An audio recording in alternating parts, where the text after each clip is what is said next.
si on veut que la droite un jour regagne, il faut d'abord qu'elle retrouve sa filiation. Sa filiation, c'était la nation et la souveraineté. Elle a abandonné la nation, elle a abandonné le peuple historique, elle a abandonné l'identité du peuple historique pour faire plaisir à la gauche. Alors vous me direz, ah bon, mais qu'est-ce qui vous fait dire ça? Ben, c'est simple.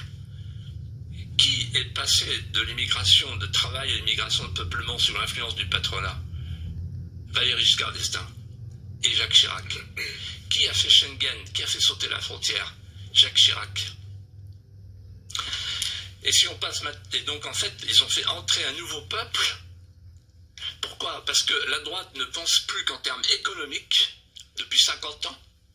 Elle a laissé la culture, l'éducation à la gauche, le plan Langevin-Vallon, c'est De Gaulle, en considérant que si elle se mettait sur son aventin de la politique économique, la gauche ne viendrait jamais la chercher. Sauf que maintenant, il n'y a aucune différence entre la droite et la gauche, parce que c'est l'État-providence, c'est l'État socialiste.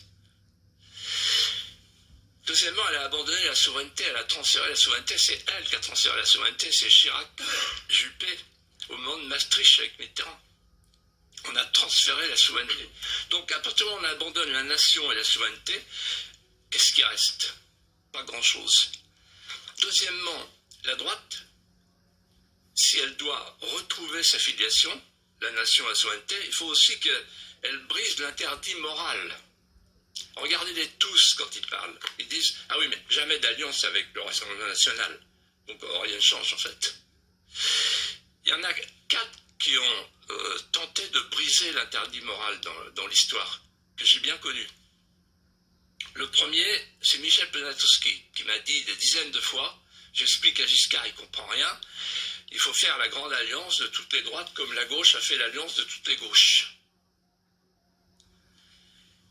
Le deuxième, c'est Charles Pasqua. Quand il a dit en 1988, au moment des élections législatives, il faut faire une alliance de tout le monde, parce que nous avons des valeurs communes. Je ne sais pas si vous vous souvenez, mais c'est nos valeurs actuelles, le journal que vous avez bien connu. Ça a été un tollé absolument incroyable. Le pauvre Pasqua en a pris plein la gueule. Le troisième, c'est Charles Millon, auquel je veux rendre hommage, parce que c'est un homme d'État.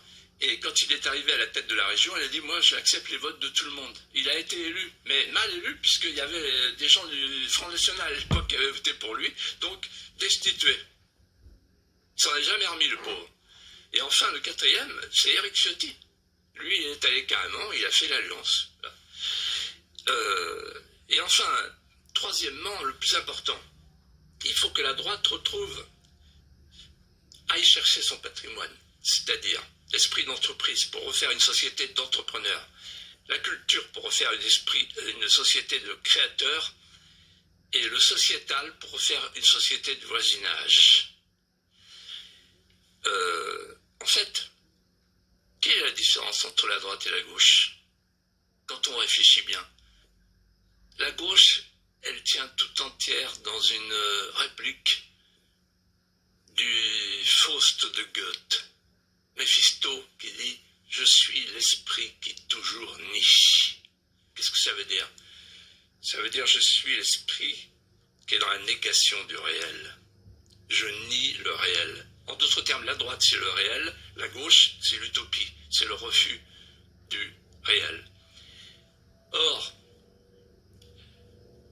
si on veut reconstruire la France demain, il va falloir se poser la question suivante. Où est la limite? C'est la question de la limite. Et donc la question de l'ordre naturel. Qu'on ne cesse de trahir. Et que la droite trahit avec la gauche. La limite, ça veut dire quoi? Ça veut dire que la droite dit pourquoi? Et la gauche dit pourquoi pas? La droite, c'est l'ordre naturel, donc c'est la limite. Il y a une nature humaine, il faut faire attention. Et la gauche, elle, c'est l'illimitation libertaire. Aujourd'hui, la droite, elle a 2 tabous. Un tabou, c'est quelque chose dont on ne veut jamais parler. Le premier tabou, c'est l'Europe. On ne remet rien en cause. Et on croit que sans rien remettre en cause, n'ayant plus le pouvoir, on va pouvoir continuer à gouverner et à redresser le pays. Mais si on ne reprend pas le pouvoir, on va encore mentir. Regardez aujourd'hui, il suffit de voir toutes les politiques qui sont menées, totalement inefficaces. Pourquoi? Parce que quand le pouvoir n'a plus le pouvoir, je vous l'ai dit 100 fois, je vous le redis, quand le pouvoir n'a plus le pouvoir, il ne peut plus rien pour vous. Le pouvoir, comme disait Saint-Aignan, c'est quand on l'a. Or, plus personne n'a le pouvoir en France aujourd'hui. Mais personne ne veut le dire. C'est un sujet tabou. Deuxième sujet tabou, le Rassemblement national. On ne veut pas faire d'alliance avec le Rassemblement national. Je note que dans la campagne là, à laquelle on assiste à LR, il y a une évolution. Pas plus tard que ce matin, j'ai entendu un candidat qui a dit, Laurent Wauquiez pour ne pas le nommer, il faut faire l'union des droites. Donc, jusqu'ici, on s'arrête à Sarac-Nafo.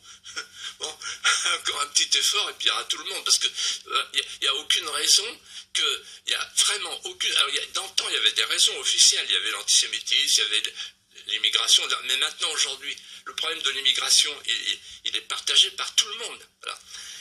Moi, je pense que celui qui gagnera, et je pèse mes mots, c'est celui qui fera deux choses à l'avenir pour notre pays.